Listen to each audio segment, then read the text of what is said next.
Good morning, ladies and gentlemen. I have two statements. I will read one, and the other one you will get together in the media. After issuing a statement this morning on upscaling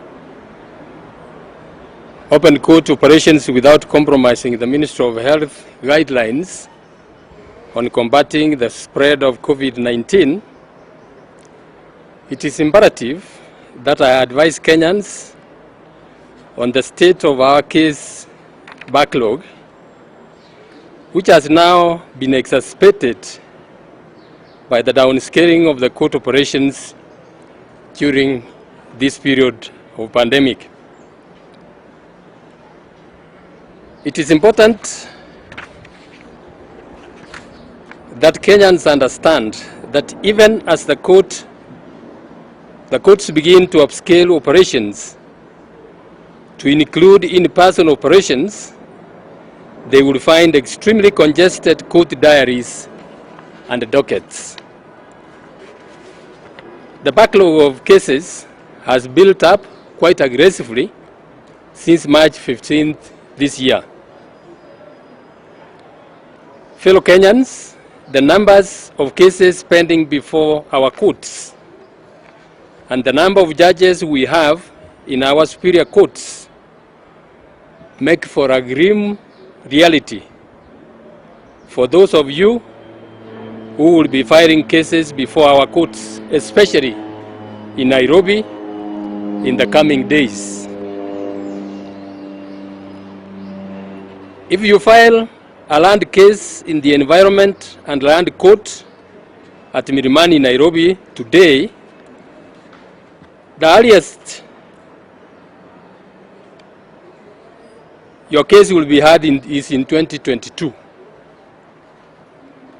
This is because we have a total of 31 ELC judges in the country against a case backlog of 16,457 as at 31st of March this year. The situation is probably worse at the Court of Appeal, which has only 15 judges serving the whole republic, with a caseload of 7,315 as at 31st of March this year also. The situation is not any better at the Employment and Land Relations Court. At the Employment and Labor Relations Court, which has only 12 judges throughout the Republic, against a case load of 13,197 as at 31st of March. It is important to clearly and categorically state that this shortage of judges and the near paralysis of court operations has been caused by the President's refusal to swear in the 41 judges recommended by the Judicial Service Commission in July 2019 for appointment to the Court of Appeal, the Environment and Land Court, and the Employment and Labor Relations Court. The President has persisted in this refusal despite orders in 2 cases requiring him to swear those judges within 14 days.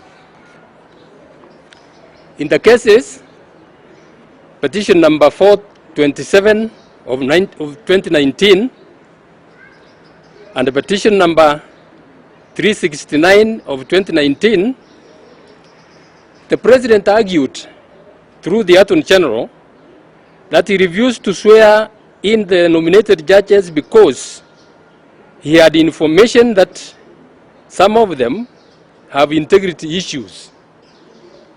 He claimed that he was actively consulting with relevant state organs with a view to taking appropriate legal and administrative action, including a review of the JSC recommendations.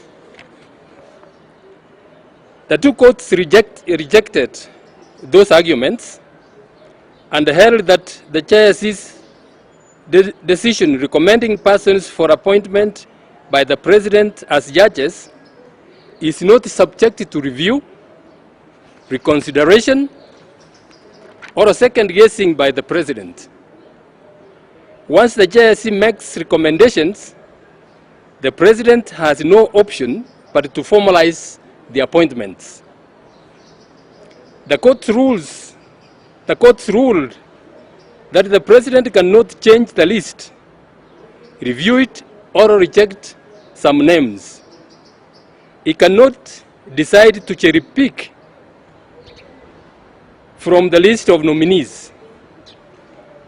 Both courts ruled that the President must appoint the persons as recommended and forwarded to him by the JSC, since the President has no residual legal power to question or reject names recommended to him by the JSC for appointment as judges in accordance with the Constitution.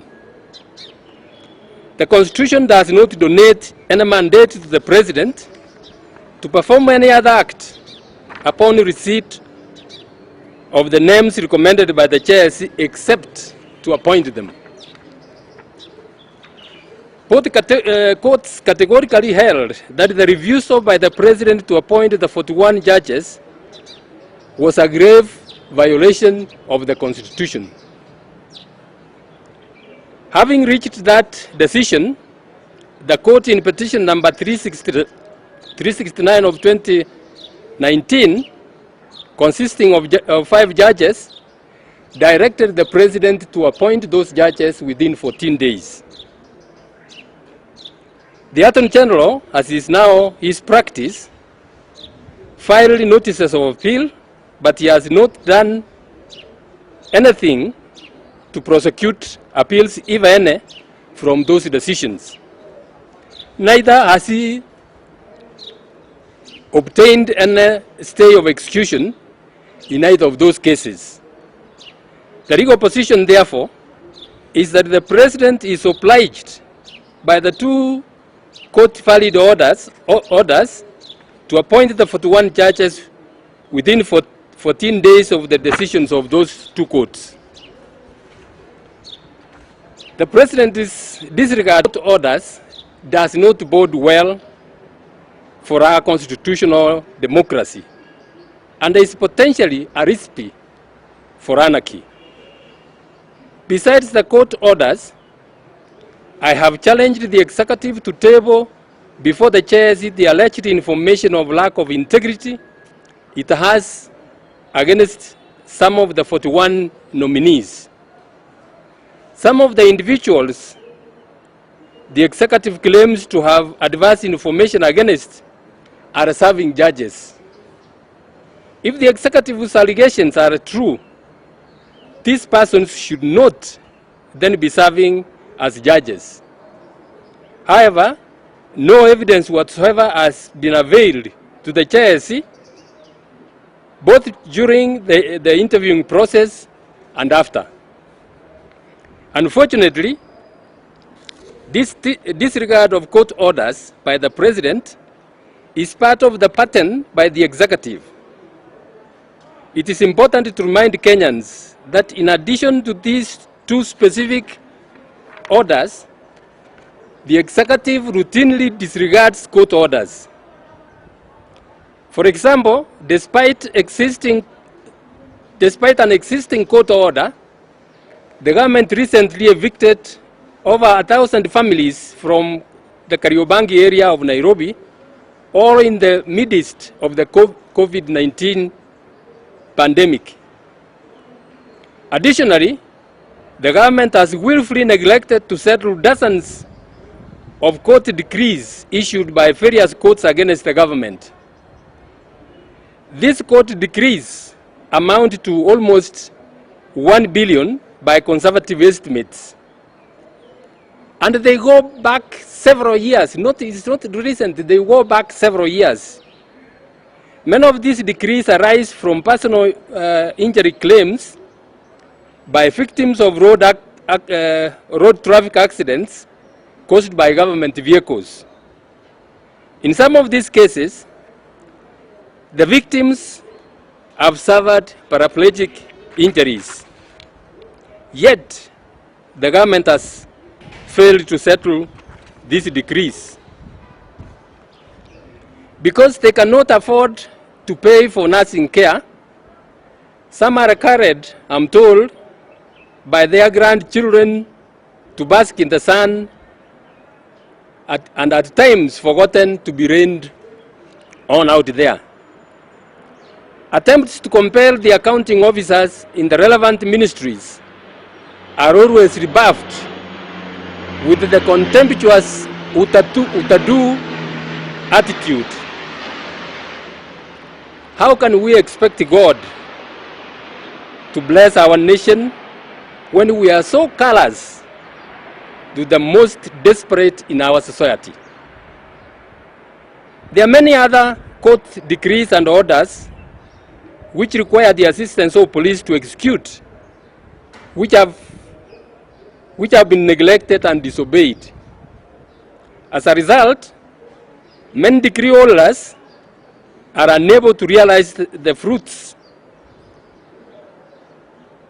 of their judgments that they have obtained from courts.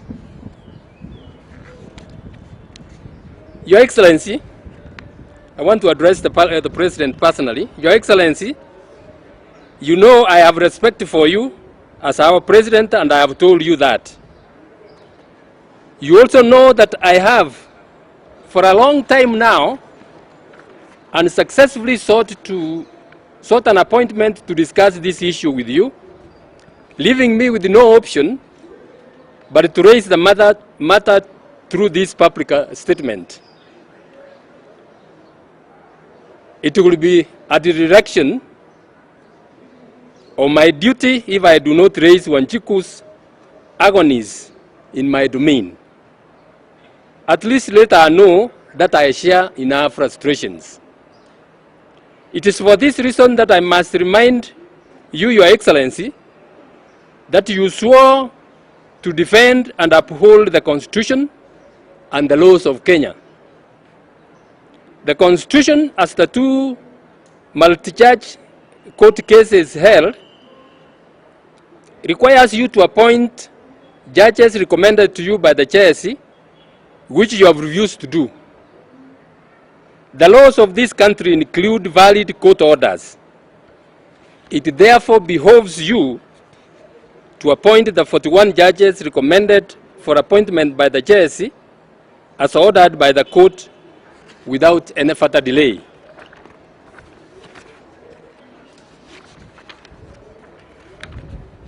As Your Excellency has pledged in the past, you respect the rule of law. I urge you to now demonstrate that faith and respect the rule of law by complying with those two court orders. In so doing, you will also alleviate much suffering for Kenyans who are seeking justice in our courts. In the same vein, I request Your Excellency to instruct the Attorney General of the Republic of Kenya to take stock of all the court decrees and orders issued against the government and to immediately begin a process of satisfying them. It greatly undermines the rule of law for the government to act in defiance of court orders. And this pattern puts a great risk to our constitutional democracy because it risks the contagion of lawlessness. The government should be in the forefront in upholding the rule of law. The government cannot demand of its citizens the obedience of the law it is itself disobeying with abandon. Thank you, ladies and gentlemen. That's my statement. The other one.